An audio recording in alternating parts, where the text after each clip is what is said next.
नमस्कार दोस्तों, आज है 2 जनवरी 2026 और हम बताने जा रहे आज की मायावती जी से जुड़ी 10 बड़ी खबरें।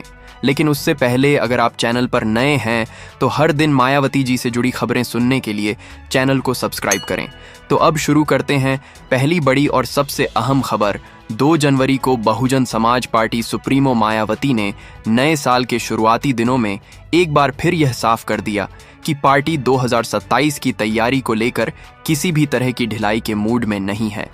पार्टी सूत्रों के मुताबिक मायावती ने लखनऊ में संगठन से जुड़े वरिष्ठ पदाधिकारियों के साथ आंतरिक समीक्षा की, जिसमें उत्तर प्रदेश के हर जिले की रिपोर्ट मंगाई गई।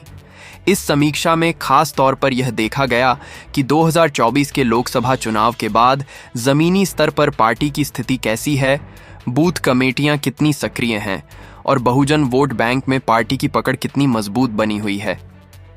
मायावती ने साफ कहा कि अब केवल चुनाव के समय सक्रिय होने से काम नहीं चलेगा, बल्कि हर महीने संगठन को जमीन पर दिखना होगा।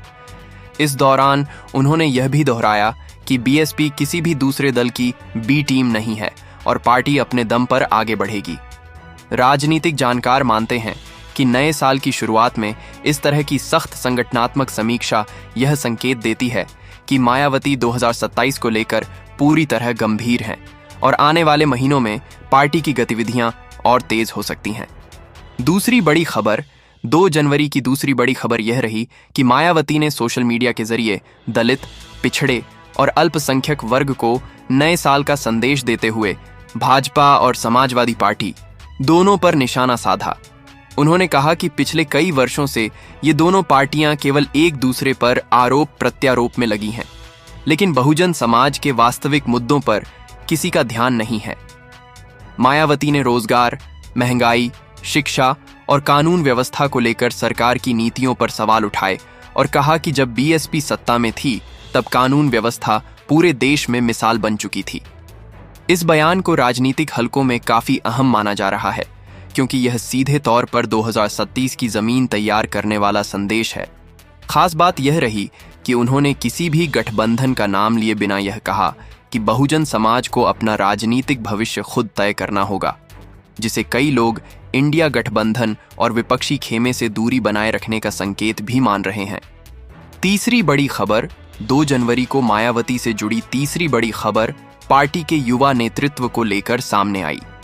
बीएसपी के अंदरूनी सूत्रों के मुताबिक मायावती ने साफ निर्देश दिए हैं कि आने वाले समय में युवा चेहरों को ज्यादा जिम्मेदारी दी जाएगी, लेकिन साथ ही अनुशासन से कोई समझौता नहीं होगा।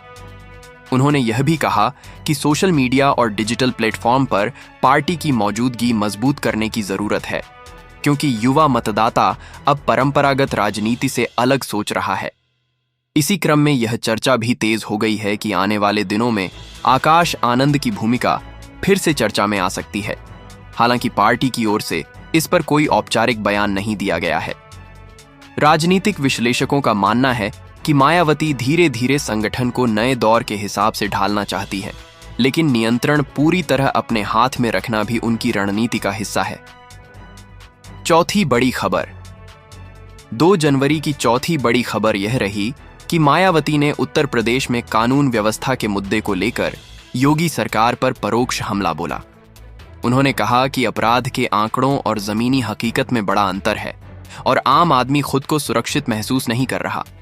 खास तौर पर दलितों पर हो रहे अत्याचारों का मुद्दा उठाते हुए उन्होंने कहा कि केवल कागजों में कार्रवाई दिखाने से कुछ नहीं होगा जब तक पीड़ितों को न्याय नहीं मिलता। इस बयान के बाद राजनीतिक हलकों में हलचल तेज हो गई, क्योंकि बीएसपी लंबे समय से इसी मुद्दे को लेकर सरकार को घेरती रही है। जानकारों का कहना है कि नए साल में इस तरह के बयान यह साफ करते हैं कि मायावती आने वाले समय में कानून व्यवस्था और सामाजिक न्याय को केंद्र में रखकर राजनीति करेंगी। पांचवीं बड़ी खबर, 2 जनवरी को मायावती से जुड़ी पांचवीं बड़ी खबर यह रही कि बीएसपी के संगठनात्मक विस्तार को लेकर दल के अंदर नई रणनीति पर काम शुरू हो गया है। पार्टी से जुड़े सूत्रों के अनुसार मायावती ने निर्देश दिए हैं कि जिन इलाकों में पार्टी पिछले कुछ चुनावों में कमजोर पड़ी है, वहां विशेष फोकस किया जाए। इसके लिए पुराने कार्यकर्ताओं को फिर से सक्रिय करने और नए लोगों को जोड़ने की योजना बनाई जा रही है। खास बात यह है कि पार्टी अब केवल बड़े शहरों तक सीमित नहीं रहना चाहती, बल्कि ग्रामीण इलाकों और छोटे कस्बों में भी अपनी पकड़ मजबूत करना चाहती है। राजनीतिक जानकार मानते हैं कि अगर यह रणनीति जमीन पर उतरी तो आने वाले समय में बीएसपी एक बार फिर प्रदेश की राजनीति में मजबूत दावेदार के रूप में उभर सकती है। 2 जनवरी को मायावती से जुड़ी छठी बड़ी खबर यह रही कि उन्होंने एक बार फिर साफ संकेत दिया कि बहुजन समाज पार्टी किसी भी दबाव की राजनीति में आने वाली नहीं है।